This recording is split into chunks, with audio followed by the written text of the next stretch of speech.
شکریہ. بیٹھ جائے پلیز، بیٹھ جائے آرام سے.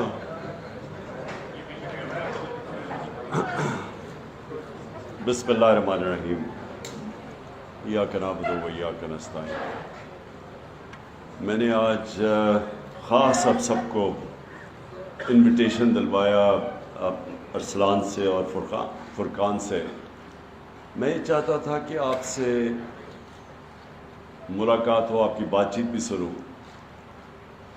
اور مجھے اندازہ ہے کہ کن مشکل کنڈیشنز میں آپ نے کوریج کی.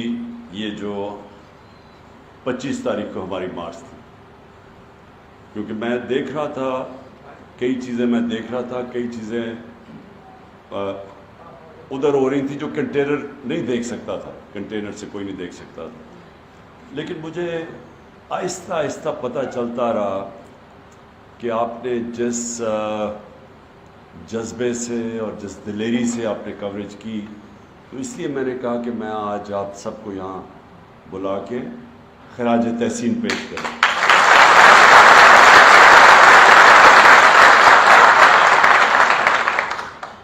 اچھا، اب آپ نے ایک چیز سمجھ لی کہ یہ جو دور ہے نا پاکستان جس سے گزر رہا ہے، ملک کی زندگی میں بڑے کم ایسا وقت آتا ہے. ان کو ہم جو انگریزی میں وہ ایک ٹرم ہے ڈیفائننگ مومنٹس. ملک کے لیے فیصلہ کن وقت ہے. جب آپ نماز پڑھتے ہیں نا تو آپ اللہ سے ایک ہی چیز مانگتے ہیں 5 وقت کی نماز میں کہ اللہ وہ 2 راستے جو ہیں، ایک اس پہ لگا جس پہ نعمتیں بخشی ہیں، دوسری نہیں جو تباہی کا راستہ ہے. تو قوم بھی لوگوں کی بنتی ہے نا، تو قوم کے بھی 2 راستے آ جاتے ہیں. ایک طرف تباہی کا راستہ ہے اور ایک طرف عظمت کا راستہ ہے. اور جب اس طرح کے 2 راستے آ جاتے ہیں تو اللہ کسی کو یہ اجازت ہی نہیں دیتا کہ وہ کہے جی میں نیوٹرل ہوں. کوئی نیوٹرل نہیں ہوتا. 2 راستے، اللہ اگر کہتا تو تیسرا راستہ بھی بتا دیتا.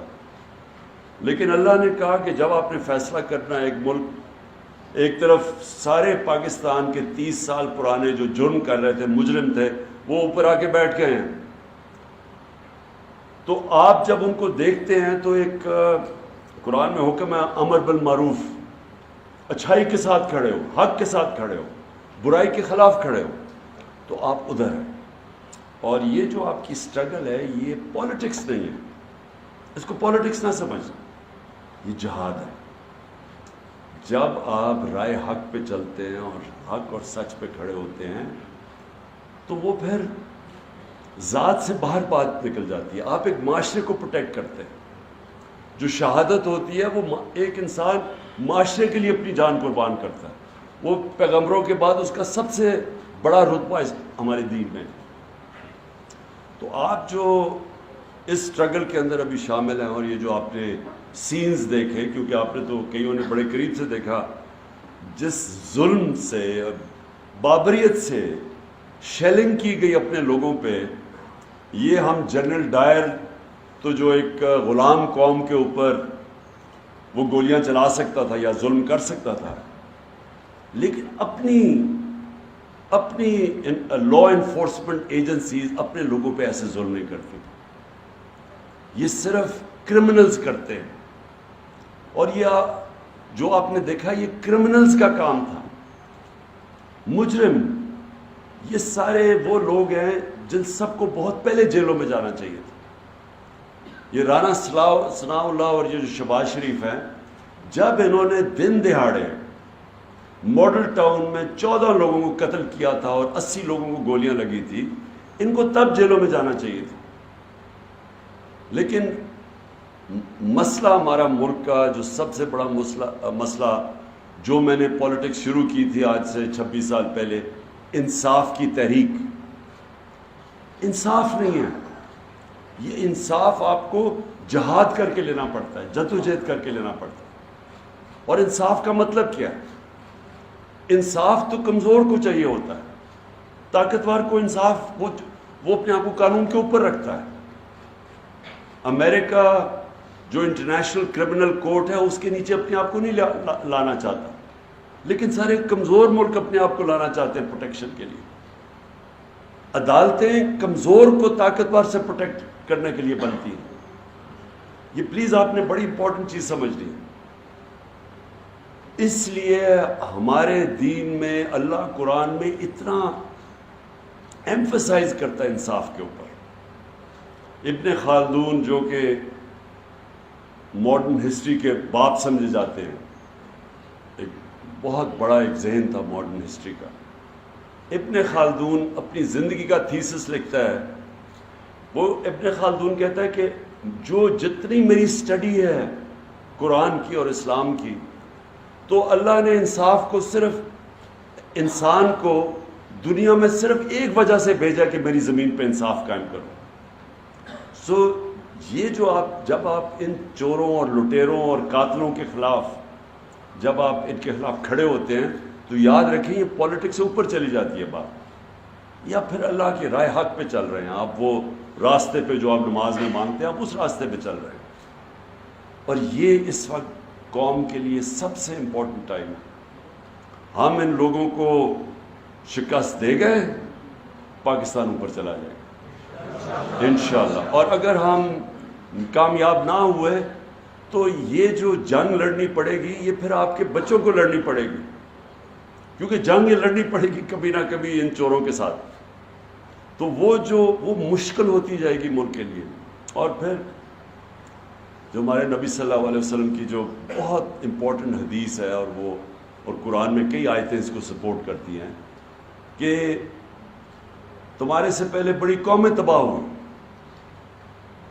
جو طاقتور کو قانون کے نیچے نہیں لا سکی. طاقتور چور کو نہیں پکڑتی تھی, چھوٹے چور کو پکڑتی تھی. جو رول آف لا نہیں قائم کرتی تھی. یہ ہے جنگ پاکستان کی, انصاف کی جنگ. اب یہ کیا کوشش کر رہے ہیں, لوگوں کو ڈرا رہے ہیں, دھمکا رہے ہیں. وہ پھر ثناء اللہ کا پھر کوئی اسٹیٹمنٹ آئی ہے کہ میں تمہیں یہ کر دوں گا, میں وہ کر دوں گا. ڈرا رہے ہیں لوگوں کو, خوف. جو یہ کیا کرتے ہیں, یہ جو ظالم لوگ ہوتے ہیں, ایک چیز یاد رکھنا, سب سے بزدل ظالم آدمی ہوتا ہے, ہمیشہ ظالم بزدل ہوتا ہے. یہ جو ثناء اللہ ہے اور یہ جو شہباز شریف ہے جو کرائم منسٹر ہے, اس کا یاد رکھیں کہ اس کے اوپر ایک ہیومن رائٹس کی رپورٹ ہے. اس نے 97 اور 98 میں جب چیف منسٹر تھا, اس نے سب سے زیادہ لوگ پولیس مقابلے میں مروائے تھے. ایک عابد باکسر ہے, اس نے ٹی وی پہ آ کے اسٹیٹمنٹ دیا کہ اس نے کیسے اس کے ذریعے لوگ مروائے تھے. تو یہ وہ ظالم لوگ ہیں, یہ بھی ہے. اور یہ دوسرا جو ثناء اللہ ہے, اس کے اوپر تو خیر اپنی ان کی پارٹی کا منسٹر کہتا ہے کہ اس نے 22 قتل کیے ہوئے ہیں. تو اس طرح کے چور اوپر آ کے بیٹھ گئے, مجرم لوگ, اور ان کی کوشش ہے آپ کو ڈرا دیں. تو وہ جو سارا کیا تھا انہوں نے ڈرامہ, وہ جو پولیس کے ذریعے ظلم کیا, آپ نے تو خیر تصویریں بھی دیکھی ہوں گی, آپ نے تو کھینچی بھی ہوں گی, کور کیا ہوگا, کس طرح انہوں نے فیملیز نکلی ہوئی تھی, عورتیں تھے, بچے تھے, ان کے اوپر جو انہوں نے شیلنگ کی. اور وہ چھوڑیں, شیلنگ تو ایک طرف ہے, ہمیں جو کلیکشن آئی ہے شیلز کی, وہ ایک ایسے شیلز کیے تھے وہ صرف دہشت گرد کے خلاف استعمال کرتے ہیں, وہ لوگوں کے اوپر انہوں نے استعمال کیا. کیا ان کی کوشش ہے کہ کسی طرح پبلک ڈر کے سہم کے بیٹھ جائے, تاکہ یہ چور پھر سے جو 30 سال یہ دو خاندان حکومت کرتے رہے. یاد رکھیں پاکستان کے 62 سالوں کے اندر 30 سال فوج نے حکومت کی ہے اور 30 سال ان دو خاندانوں نے کی. اب یہ پھر آ گئے ہیں, اور ان کی کوشش یہ ہے کہ آپ کو ڈرا دھمکا کے اور پھر اوپر بیٹھ جائیں. تو میں جب آپ لوگوں کو ایک چیز بتاتا ہوں کہ یہ بڑا ایک عظیم نعرہ تھا جس کے اوپر یہ ملک بنا تھا. ہندوستان کے مسلمانوں نے بھی پاکستان کو ووٹ دی تھی, پتہ ہوتے ہوئے کہ وہ پاکستان کا حصہ نہیں بنیں گے. تو وہ جو نعرہ تھا نا کہ پاکستان کا مطلب کیا, لا الہ الا اللہ, لا الہ الا اللہ, آپ یاد رکھیں وہ صرف یہ نہیں کہ آپ مٹی کے بت کی پوجا نہ کریں, یہ سب بت ہیں. یہ خوف کا بت سب سے بڑا بت ہے, پیسے کا بت ہے کہ جی, اور خوف کے بت کی بھی کہ جی میں ذلیل نہ ہو جاؤں, مجھے کوئی مار نہ دے, مجھے کوئی میری رسک نہ لے لے, میری نوکری نہ چلی جائے. اسی لیے اللہ نے یہ 3 چیزیں اپنے ہاتھ میں رکھی ہیں. زندگی موت بھی اس کے ہاتھ میں ہے, عزت ذلت بھی اور رزق بھی. اس لیے اس نے رکھی ہے کہ آپ کے خوف دور کرنے کے لیے. اور قرآن کی آیت ہے جو لوگ ایمان لے آئے میں ان کے خوف دور کر دیتا ہوں. خوف دور کر کے ہی ایک انسان بڑا انسان بنتا ہے. کسی نے دنیا میں بڑا کام نہیں کیا جس نے اپنے خوف کے اوپر قابو نہیں پایا. کسی نے نہیں کیا. آج تک میں کوئی کھلاڑی, اتنی دیر میں کرکٹ کھیلتا تھا, میں نے کوئی بڑا کھلاڑی نہیں دیکھا جو گیند لگنے سے ڈرتا تھا, جو ہارنے سے ڈرتا تھا, بولر مارک, کبھی کوئی اس نے بڑا کام نہیں کیا, اوپر نہیں گیا. تو اس لیے یہ یاد رکھیں کہ یہ جو قومیں غلام ہوتی ہیں, 4000 انگریزوں نے 40 کروڑ ہندوستان کے اوپر حکومت کی تھی. 4000 انگریز تھے. خوف کے اوپر لوگ ڈرتے تھے کہ جی کہ ان کا خوف اتنا تھا. اور وہ بھی اسی طرح پولیس کا استعمال کرتے تھے. جو جنرل ڈائر نے گولیاں ماری تھی لوگوں کو جلیانوالہ باغ میں, بڑا فیمس ہے, تو وہ خوف طاری کرنے کے اپنے ملک میں کبھی ان کی جرت ایک آدمی کو گولی مارنے کی نہیں تھی, انکوائری ہو جانی تھی. لیکن کیونکہ غلام تھے تو انہوں نے سب کے سامنے جو قتل عام کی پتہ نہیں 150 لوگوں گولیاں مار کے اس نے جو کیا, وہ خوف طاری کرنے کے لیے. تو سب سے پہلے میں اب چاہتا ہوں کہ ایک چیز سے نکل جائیں باہر. جس طرح میں اس کو جہاد سمجھ کے لڑتا ہوں, مجھے کوئی کسی چیز کا خوف نہیں, کیونکہ میں سمجھتا ہوں کہ یہ ہمارے ملک کے لیے آنے والی ہم اپنی نسلوں کی جنگ لڑنا ہے. آپ نے بھی اسی اسپرٹ سے اس پہ آنا ہے, کیونکہ آپ کو اس کی کوئی فکر نہیں کرنی چاہیے. اور یہ یاد رکھیں, یہ بڑے, میں پھر سے بتاتا ہوں, ان سے بزدل لوگ کوئی نہیں ہے. یہ جب ان کے سامنے کوئی کھڑا ہو جاتے ہیں سارے بھاگ جاتے ہیں. تو انشاءاللہ آج سپریم کورٹ کے اندر ہمارا کیس لگا ہوا ہے. ہم سپریم کورٹ سے پہلے پوری ان سے پروٹیکشن چاہ رہے ہیں کہ کیا ہمارے پاکستانیوں کا فنڈامنٹل رائٹ ہے کہ پرامن احتجاج کریں. اب سپریم کورٹ سے یہ بیسک سوال ہے. اور کیا اس طرح کے مجرموں کو آپ اجازت دے سکتے ہیں کہ یہ آپ عورتیں بچے دیکھیں اور ان کے اوپر شیلنگ کریں, اور پتہ نہیں 35,000 شیل مارے انہوں نے, لوگوں کے گھروں میں گھس گئے رات کو, ان کی عورتیں نہ چادر نہ چادردواری کی پرواہ, جو انہوں نے حرکتیں کی ہیں پنجاب کے اندر, اور جو پنجاب پولیس کا استعمال کیا ہے, غلط استعمال کیا. تو ہم سپریم کورٹ سے رولنگ لے رہے ہیں, اور اس کے بعد جیسی ان کا فیصلہ آتا ہے اس کے بعد میں اناؤنس کروں گا, پھر ہم نکلیں گے انشاءاللہ. اور اس باری بہت بہتر پلاننگ ہوگی. اس باری ہماری پلاننگ کوئی ٹھیک نہیں تھی. اور پلاننگ اس لیے ٹھیک نہیں تھی کہ ہم اس غلط فہمی میں پڑ گئے کہ سپریم کورٹ نے اس وقت کوئی رولنگ دی تھی, تو ہم نے سمجھا کہ اب راستے صاف ہو جائیں گے, اور ہم نے سمجھا کہ راستے بھی صاف ہو جائیں گے اور یہ چھوڑ بھی دیں گے سب کو. ہمیں کیا پتہ تھا کہ انہوں نے کسی کی پرواہ نہیں کی. تو اس لیے اس بار انشاءاللہ ہم تیاری کر کے جائیں گے, اور اب جو ہم نے غلطیاں کی وہ اب نہیں دیکھیں گے.